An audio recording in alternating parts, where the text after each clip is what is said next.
عزیزان گرامی، الله تبارک و تعالی برای انسان ها بزرگترین انعام کرده است که علم است.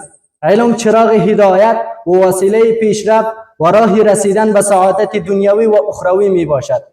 هر جامعه‌ای که علم را قدر کردند و اهل علم را قدر کردند، آن جامعه همیشه در پیشرفت و ترقی قرار دارند.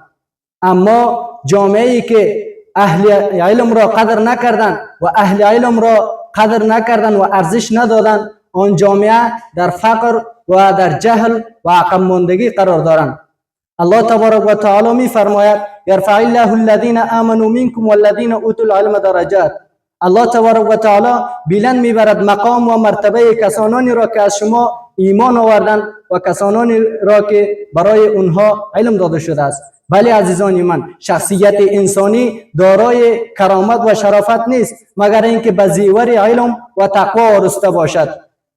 اندیشمندان میفرمایند جهالت دشمن انسانیت است. انسان جاهل نمیتواند خود را بشناسد و نه دیگران را. انسان جاهل با منزله کوری است که راه خیش را کورکورانه حرکت میکند و به مقصود رسیدن آن دشوار است. الله تبارک و تعالی میفرماید: قل هل یستوی الذین یعلمون والذین لا یعلمون. بگوی پیامبر صلی الله علیه و سلم، آیا برابرند کسانی که میدانند و کسانی که نمیدانند؟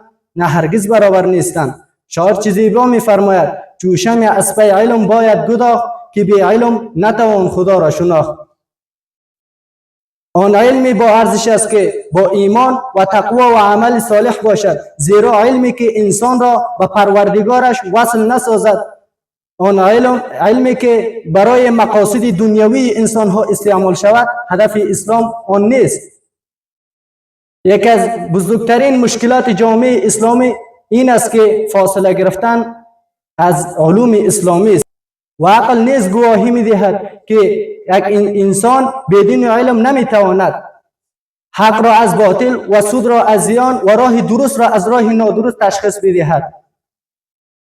پزشک به توسط علمش جان انسانها را نجات می‌دهد و عالم به توسط علمش نسل‌های انسانیت را تربیت می‌کند و قاضی به توسط علمش عدالت را در بین انسانها برقرار می‌سازد. پس برای هر فرد جامعه لازم و ضروری است کسب علم تا اینکه در دنیا سربلند و در آخرت کامیاب باشیم. صلی الله علیه و سلم می‌فرماید: من سلک طریقا یلتمس فیه علما سهل الله له طریقا به الی الجنه. کسی که حرکت بکند به یک راهی به خاطر کسب علم، الله تبارک و تعالی راه رسیدن به جنت را برای آن شخص آسان می‌سازد.